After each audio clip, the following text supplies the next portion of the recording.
폭력이나 이 성추행 같은 문제는 1년 내내 언론에나 또 뉴스에 이렇게 올라옵니다. 그만큼 이 문제들이 심각한 문제라는 것이죠. 그런데 그 성폭력 또 성추행을 일삼는 사람들 대부분이 자신의 분야에서 인정받는 사람들입니다. 나름 성공했다고 자부하는 사람들이 많습니다. 이 사업이나 직장에서 이 전문 분야에서 일을 시작하고 이 창업을 해서 이 정신이 없을 때는 이런 문제와 전혀 상관없던 사람들이 이제 어느덧 하는 일이 궤도에 올라가고 또 성공해서 여유가 생겼을 때 이러한 일들이 일어납니다. 나름 하던 일에서 한숨을 돌리고 여유를 갖고 다른 곳에 눈을 돌리기 시작하면서 이 사고가 터지는 것이죠. 긴장을 놓고 편해지면서 문제가 생기기 시작합니다. 이 많은 기독교인들이 좋아하는 C.S. 루이스 목사님이 쓴 책 중에 이 풋내나는 조카마귀와 노련한 삼촌마귀에 대한 이야기가 있습니다. 우리가 잘 아는 우리 학생들이 좋아하는 그 나니아 연대기 그 책을 쓴 사람이 이 C.S. 루이스입니다. 그래서 이분이 쓴 책은 다 기독교 그 사상들이 그 안에 들어가 있습니다. 이 조카마귀가 이 교회를 공격하여 넘어뜨리기 위해 여러 번 애를 썼지만 할 때마다 이것이 번번이 실패를 합니다. 조카마귀가 교회를 공격하면 할수록 성도들은 더 열심히 기도하고 하나로 뭉쳐서 어려움을 극복해 갑니다. 심지어 교회에 핍박을 주면은 순교하는 성도들도 나오고 교회는 날이 갈수록 이게 더 강건해져 갑니다. 그래서 조카마귀는 이 삼촌마귀에게 도움을 요청하게 되죠. 삼촌마귀는 조카마귀에게 묘책 하나를 이야기해 주는데 그것은 가만히 두라는 것이었습니다. 마귀의 공격이 멈추니 정말 그때까지 심했던 공격이 어느 한순간에 다 멈춰버립니다.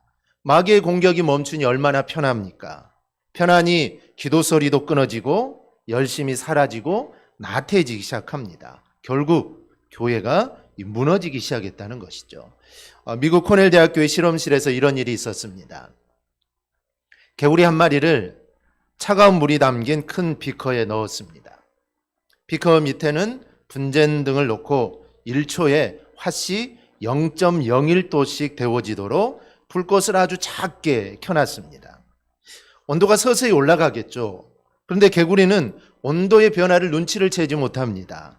마음만 먹으면 당장 그 비커에서 뛰어나올 수 있지만 개구리는 태평스럽게 거기에 앉아 있죠.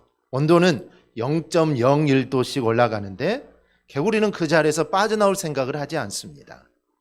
2시간 반쯤 지났습니다. 개구리가 어떻게 됐을까요? 개구리는 뜨거운 물에 인해 죽었습니다.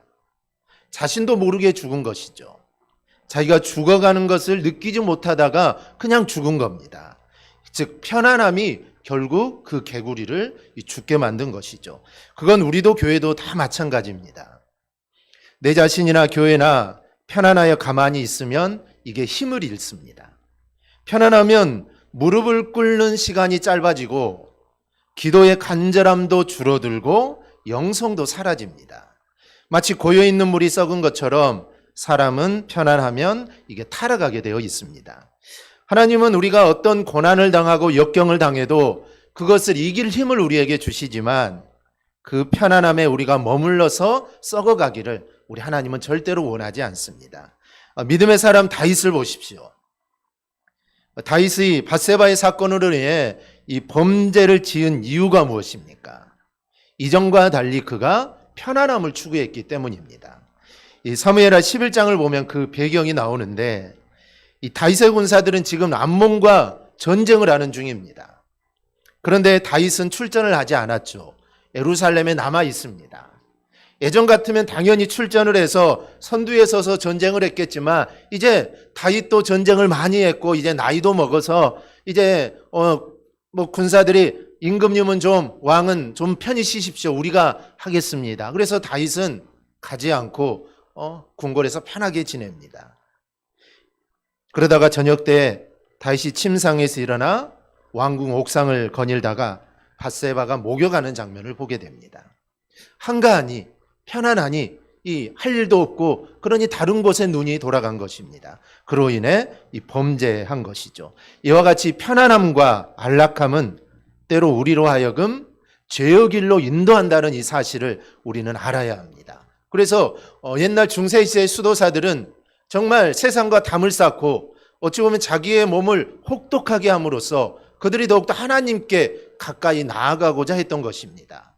그러한 삶이 잘했다, 잘못했다라는 것을 떠나서 정말 그들이 나태하지 않기 위해, 그들이 게으르지 않기 위해, 하나님과 멀어지지 않기 위해 그들 스스로 그러한 삶을 살았던 것은 어찌 보면 우리에게 큰 도전을 주는 것입니다. 우리가 나태할수록 우리는 더 제약길로 갈 수 있다. 이 사실을 우리는 늘 기억해야 합니다. 오늘은 아사 왕을 살펴볼 건데 세 번째 시간입니다. 아사는 주전 910년에 남유다의 왕이 되어 41년을 다스리죠. 우리가 살펴본 대로 아사 왕은 선한 왕이었습니다.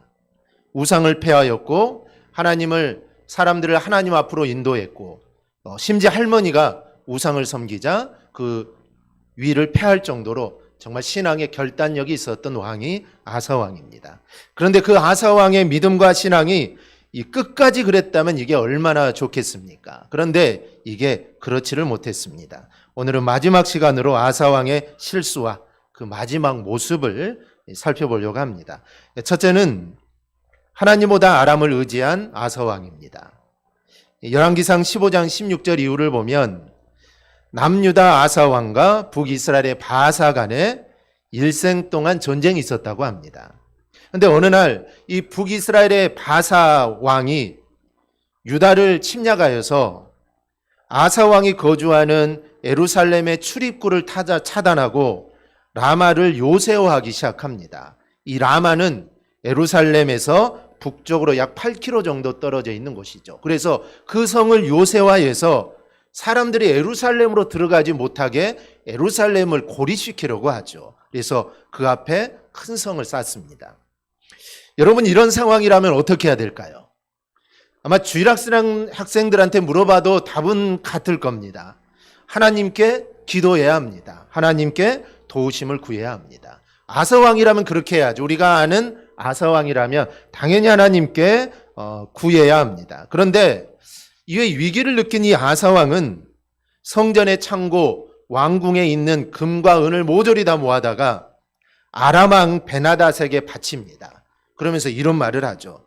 내 아버지와 당신의 아버지가 동맹을 맺었듯이 당신과 나 사이도 동맹을 맺읍시다. 내가 보내는 이 은과 금은 당신에게 드리는 선물입니다. 이제 당신은 이스라엘의 바사왕과 맺은 언약을 끊고 나와 언약을 맺읍시다. 이런 말을 합니다. 아사왕의 조공을 받은 이 베나닷이 기분이 좋겠죠. 그 금은을 보냈으니 얼마나 기분이 좋겠습니까? 아사왕의 말을 듣고 그의 군대를 보내 북이스라엘 성읍들을 칩니다. 그러자 바사는 나라가 공격당하고 있으니 이 라마를 계속 건축할 수가 없죠. 그래서 라마 건축을 중단하고 돌아가게 됩니다. 우리는 여기서 아사왕이 변하는 것을 봅니다.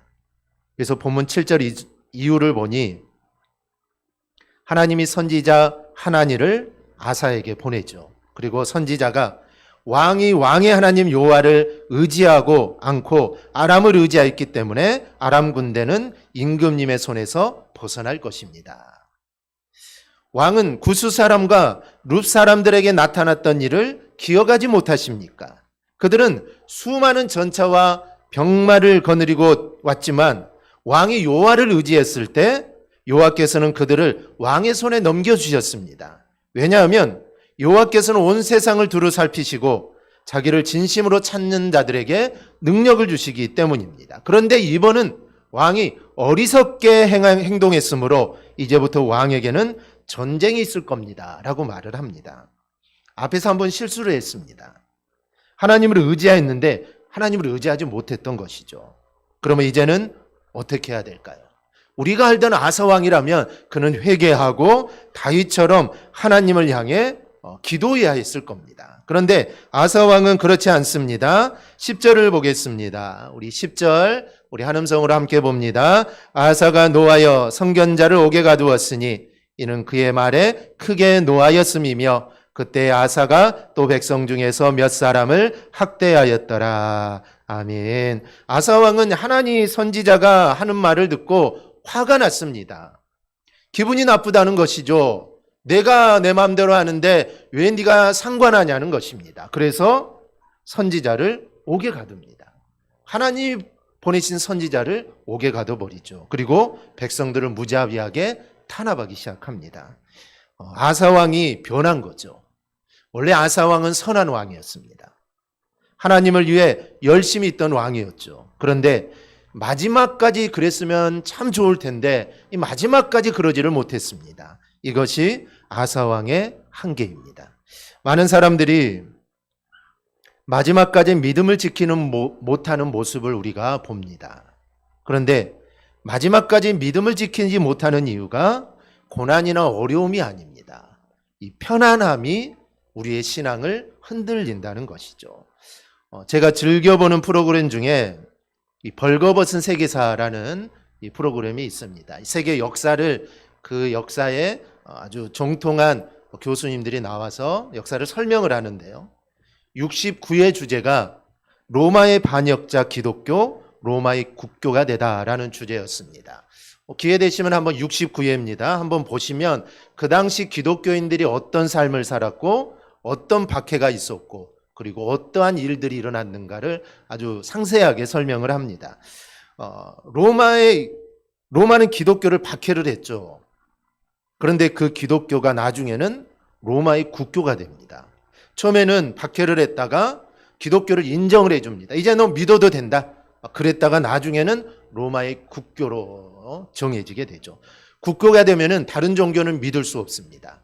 그냥 기독교를 인정해 주는 것은 뭐 우리나라와 같이 기독교도 믿고 뭐 불교도 믿고 여러 종교를 믿어도 된다는 것이지만 기독교가 국교로 정해지면 기독교 외에는 다른 것을 믿어서는 안 됩니다. 이제 국교라는 것은 엄청난 일이죠. 다양한 이유가 있지만 국교로 할 수밖에 없었던 이유가 있습니다.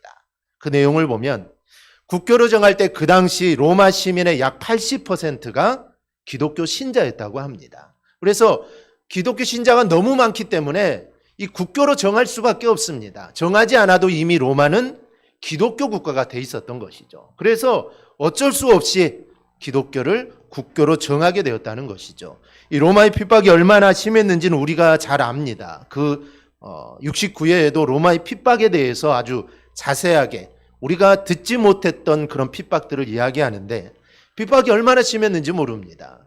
그런데 핍박이 심했는데 기독교는 쇠퇴한 것이 아니라 오히려 부흥했습니다. 그래서 핍박이 심하면은 기독교가 없어질 줄 알았는데 이게 아니었다는 것이죠. 그래서 나중에는 기독교를 인정해 줍니다. 인정해 줄 때 이미 로마 시내는 10명 중에 5명은 기독교인이랐던 것이죠. 그래서 핍박을 하면 기독교 숫자가 없어질 줄 알았는데 50%나 돼버린 겁니다. 그러니 인정해 줄 수밖에 없었고 그러다 보니 80%까지 올라갔다는 것이죠. 그래서 어쩔 수 없이 인정한 것입니다. 이거는 상황이 이제 그렇게 될 수밖에 없었던 것이죠. 그런데 로마가 기독교를 국교로 정한 후부터 기독교는 타락의 길에 접어들기 시작합니다. 타락하게 되고 중세시대 이 얼마나 타락한지 모릅니다. 이제 예수 믿는 것이 얼마나 편해졌는지 모릅니다. 그 편안함이 타락의 길로 가게 했다는 것이죠. 믿음 생활 잘하던 분이 문제가 없고 풍요해지고 편안해지니 믿음이 떨어지는 모습들을 봅니다. 이게 참으로 안타까운 일입니다. 그래서 잠언 6장 10절 11절을 보면 좀 더 자자 좀 더 졸자 손을 모으고 좀 더 누워있자 하면 내 빈궁이 강도같이 오며 내 곰핍이 군사같이 이르리라. 게으름을 피우고 편안함을 추구하면 이렇게 우리를 망하게 하는 것들이 온다라는 것입니다. 그래서 베드로 사도는 근신하라 깨어라. 너희 대적 마귀가 우는 사자같이 두루다니며 삼킬 자를 찾는다라고 했습니다. 그러니 정신을 차리고 있으라는 것이죠. 그렇지 않으면 마귀의 유혹에 넘어가 우리의 믿음이 떨어지게 됩니다. 물론 그러지 말아야겠지만 우리가 살다 보면 정신을 놓고 편안함을 추구하다가 다윗처럼 실수할 수도 있습니다. 죄를 지을 수 있죠. 그것은 우리 인간이 연약하기 때문입니다. 물론 그렇다고 이 말이 우리가 죄를 짓는 것이 당연하다는 말은 아닙니다. 그러면 그렇게 실수할 때 우리의 태도가 어떻게 해야 될까요? 다윗을 보면 다윗이 범죄한 후에 나단 선지자에게 이렇게 고백합니다. 내가 여호와께 죄를 범하였노라. 죄를 인정하는 것이고 회개하는 것입니다. 그러나 아사 왕은 죄를 지적하는 하나니 선지자를 감옥에 가두어 버립니다. 죄를 인정하지 않은 것이죠.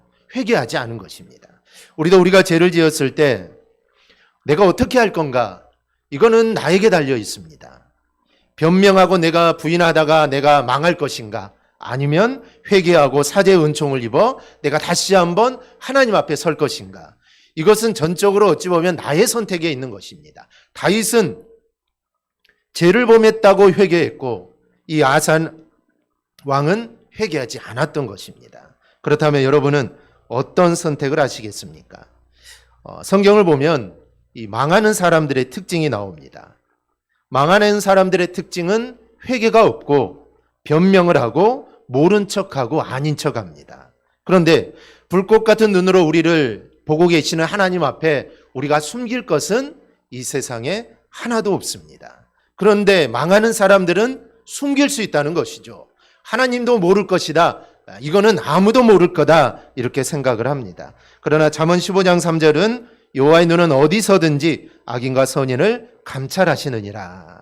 누가복음도 보면 숨은 것이 장차 드러나지 아니할 것이 없고 감추인 것이 장차 알려지고 나타나지 않을 것이 없느니라. 우리가 하나님 앞에 숨길 것은 없습니다. 숨길 수가 없죠. 그러니 죄를 짓고 내가 그 죄를 깨닫게 되면은 하나님 앞에 엎드리고 회개해야 합니다. 이게 바로 내가 사는 길입니다. 오늘 아사왕을 통해 우리가 이 사실을 깨닫기를 바랍니다. 또 하나 아사왕의 마지막 모습입니다. 보면 11절 이후는 아사왕의 마지막 모습을 기록하는데 아사는 왕이 된 지 39년이 되는 해 발에 심한 병이 듭니다. 여기서 심히 중하나에 해당하는 히브리어가 할라인데 이것은 문자적으로 달아 빠지다라는 단어입니다.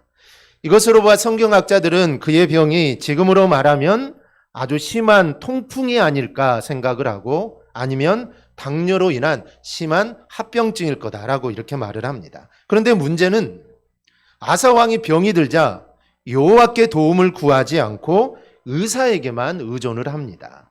그러다가 고침을 받지 못하고 죽게 되죠. 이것은 아사왕이 또 처음보다 많이 변했음을 우리에게 말해줍니다.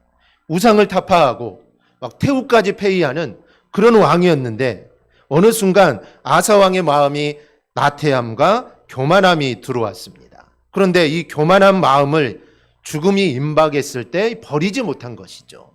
마땅히 자기 질병의 문제를 하나님께 구해야 되는데 구하지 않습니다.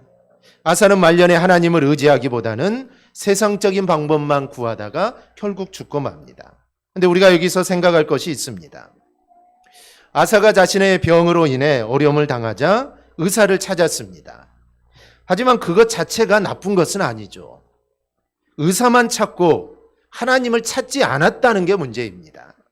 하나님께 구할 생각을 아사는 아예 하지 않았습니다. 그리고 의사만 찾아갔죠. 이게 바로 불신앙입니다. 우리가 아플 때 병원을 찾고 의사를 찾는 것은 아주 당연합니다. 그러나 우리 기독교인들이 잊지 말아야 할 것이 있는데 그것은 먼저 하나님께 구하는 것을 잊지 말라는 것입니다. 야고보서 5장 14절은 이렇게 말합니다. 너희 중에 병든 자가 있느냐? 그는 교회의 장로들을 청할 것이요 그들은 주의 이름으로 기름을 바르며 그를 위하여 기도할지니라. 먼저 주의 이름으로 기도하라는 겁니다. 또 기름을 바르라는 것이죠. 기름은 그 당시 약의 대용품입니다. 그러니까 기도하고 약을 쓰라는 말씀입니다. 기도하며 치료하라는 말씀이죠.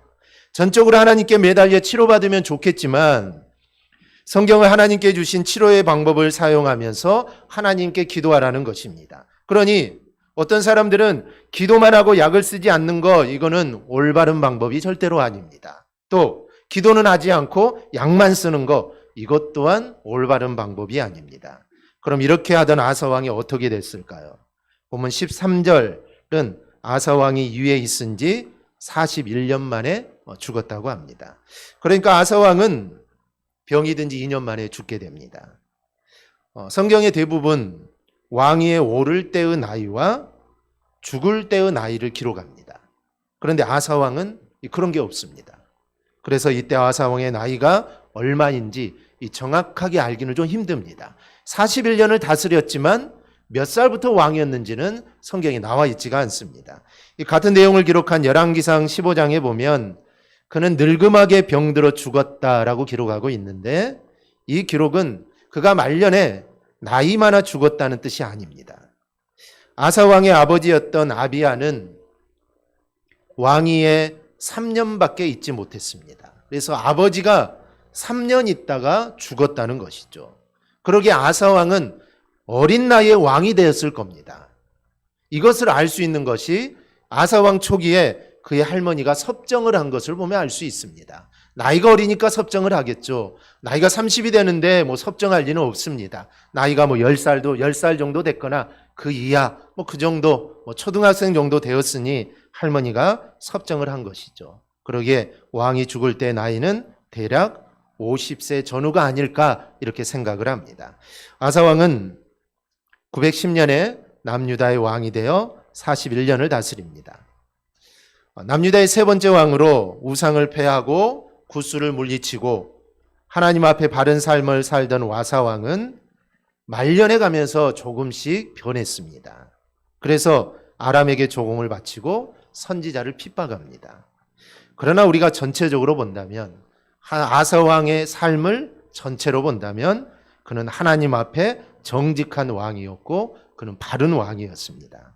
그러나 우리가 아쉬운 것은 참 마지막까지 그랬으면 얼마나 좋을까. 그가 처음 가졌던 그 마음을 마지막까지 가져갔으면 얼마나 좋았을까. 2년, 3년, 그 기간만이라 마지막 기간을 하나님 앞에 올바로 섰으면 이게 얼마나 좋았을까. 우리는 이런 생각을 떨쳐버리지 않을 수 없습니다. 오늘 아사의 모습을 보면서 우리의 믿음이 정말 더 큰 믿음이 되기를 바랍니다. 그리고 정말 내가 지금 신앙생활을 잘하고 있다면 정말 내가 죽을 때까지 절대로 변하지 않는 그런 믿음을 우리가 소유할 수 있기를 바랍니다. 내가 잘 되고 아니면 내가 좀 편안해지고 내가 그럴 때 우리는 내 자신을 더욱더 쳐서 더욱더 하나님께 가까이 나아가도록 해야 합니다.